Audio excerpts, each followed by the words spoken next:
Yes, well, as we get older and older, I'm 77 right now.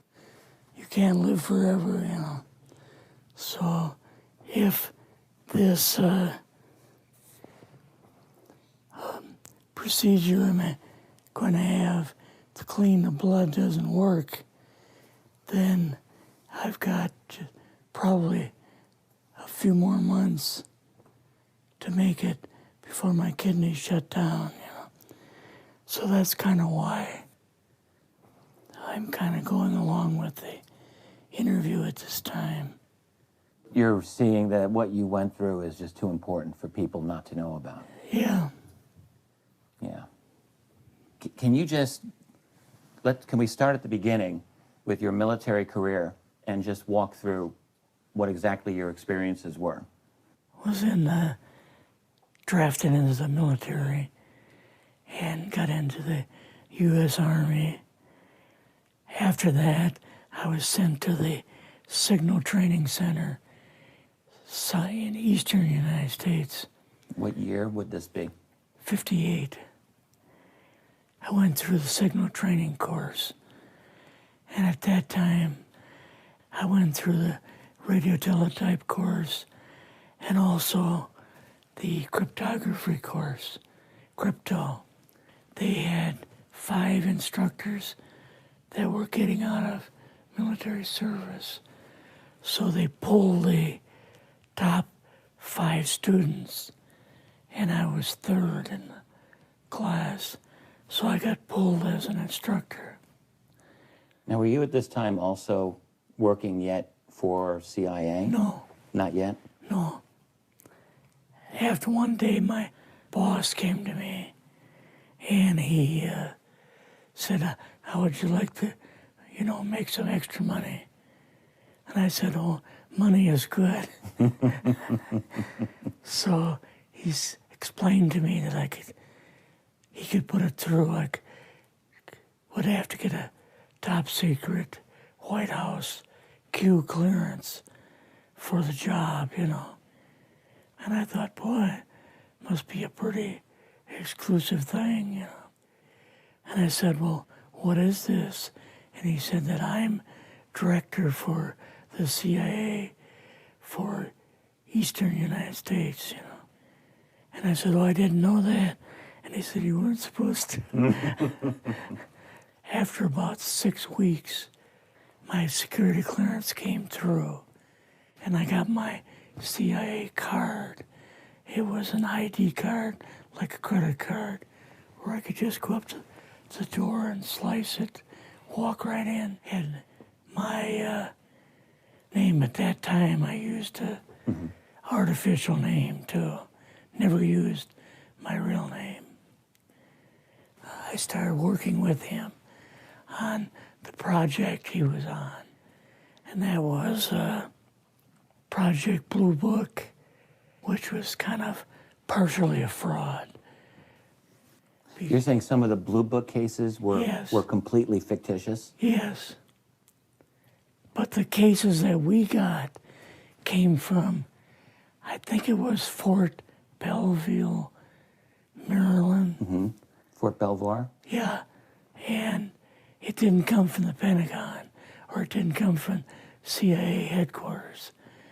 But we would get reports about a certain sighting that they had in Mexico or Italy or something like that.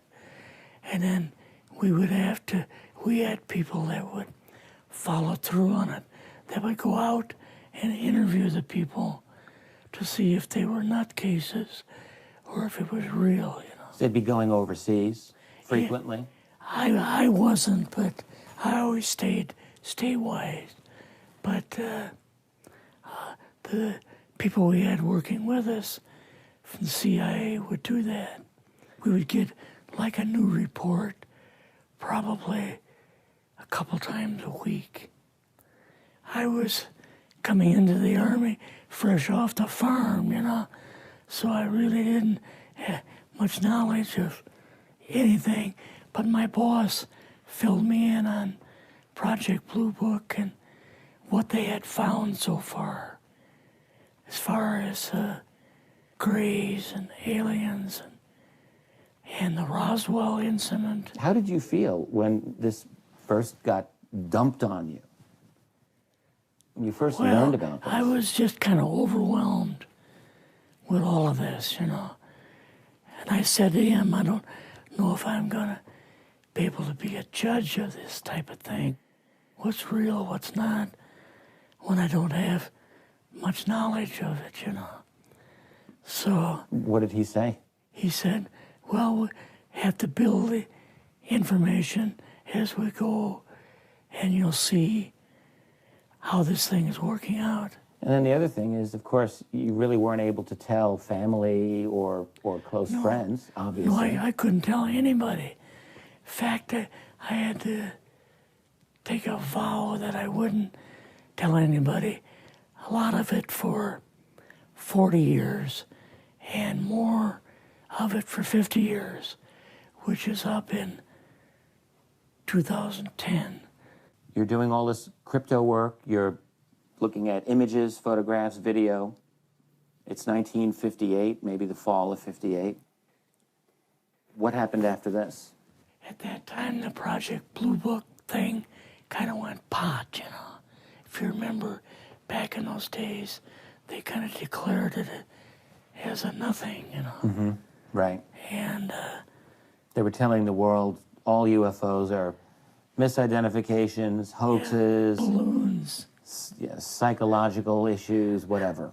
Yes. Yeah. So my boss came to me and he says, we've both got a new assignment. And he says, oh, I said, where are we going? Oh, he says, we're going to the Capitol. We're going to be part of the Eisenhower push.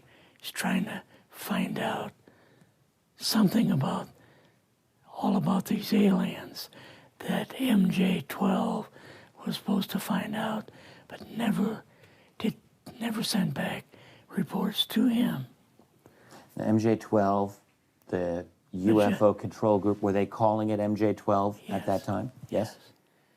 They called us in, went into the Oval Office, and President Eisenhower was there and Nixon, and they said, we called the people in from MJ-12, from Area 51 and S4, but they told us that the government had no jurisdiction over what they were doing. So being a general, past general, you didn't tell them to go to hell without any real good reason, you know. Mm-hmm.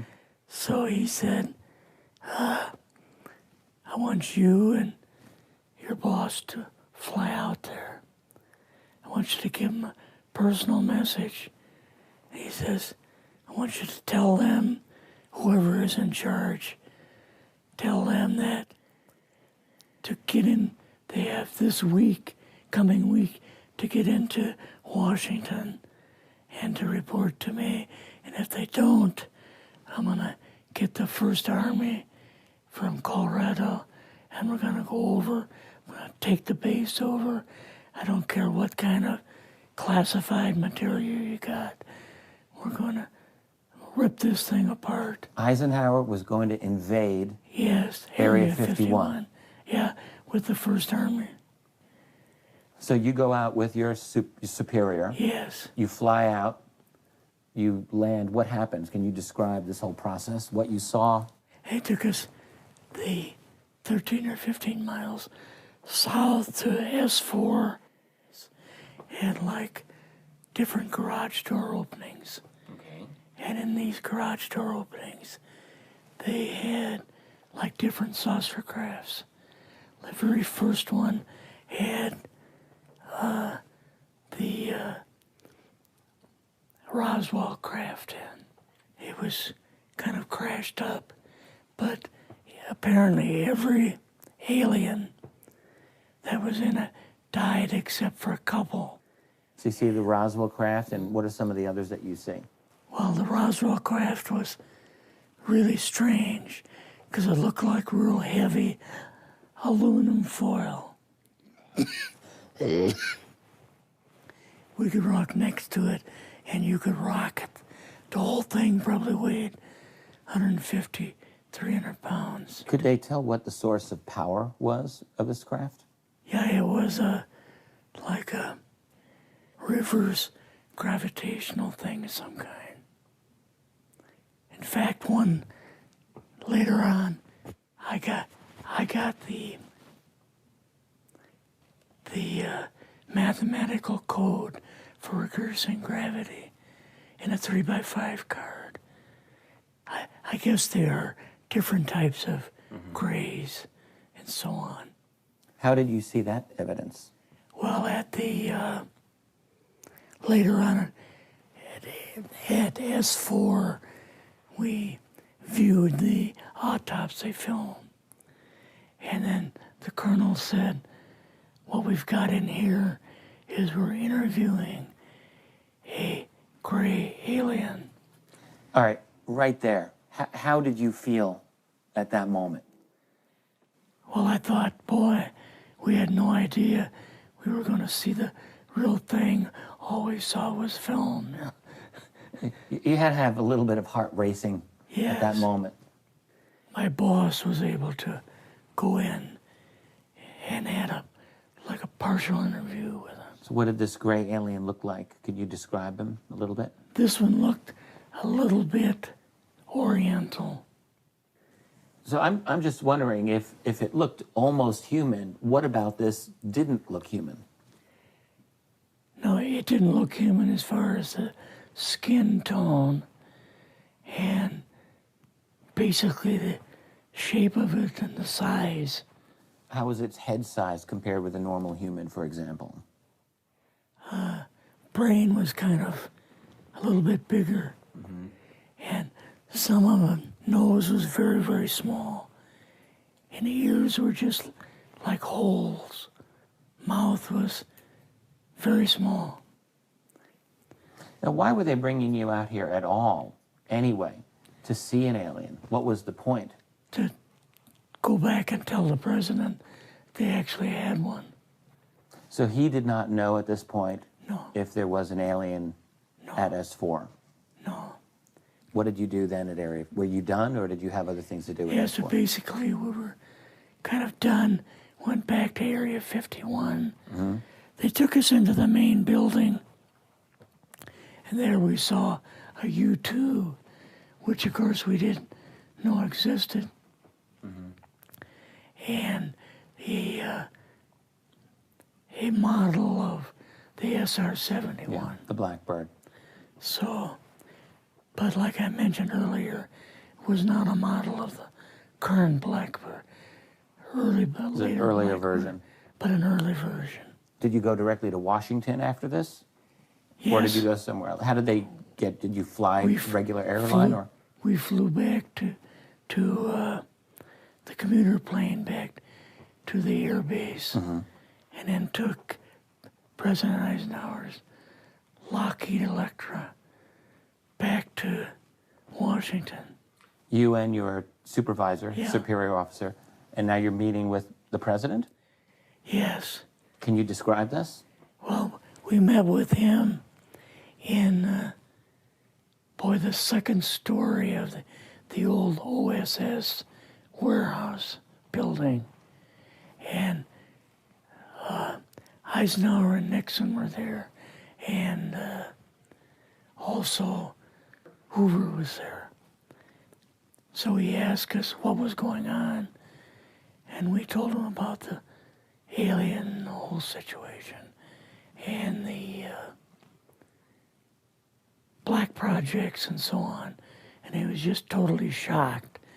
He appeared for the first time to be worried. You know, like he was worried. I would think that Eisenhower would, he certainly knew that flying saucers were real. Yes. He knew that there were aliens. So I guess I'm just wondering, what would he have been, really surprised about? Surprised about the black programs. Eisenhower said, got to keep this thing completely secret. You know, can't talk about this. Your actual name is, I mean, the name you grew up with, that was a different name than what you Yes, had in the... I never used it in the CIA at all. Now, what about today? You're going on the public record, and this is still sensitive information, even though earlier you talked about, you know, security oaths that maybe expire after a certain period of time. 50 years. But you're still concerned. Linda Moldenhauer's phone call, her phone was tapped, and they got my phone number, and through the telephone company, they were able to find me, and so on. When they found you, what happened? I was going to a grocery store. Two guys in a black suits come out of a black Lincoln town car and came over to see me. And they told me that I better not publish anything or talk to Linda about any more things. So at that time, I did, you know, I stopped. That was enough to intimidate you. Yes. Rather remain anonymous. Never show my face on anything. Really, thank you for doing this. Yes, this was, I guess, kind of a good idea because I feel much better having talked about it. I kind of feel like there's a load off my shoulders. Really? Because I had an awful lot of secrets that I had kept over the years.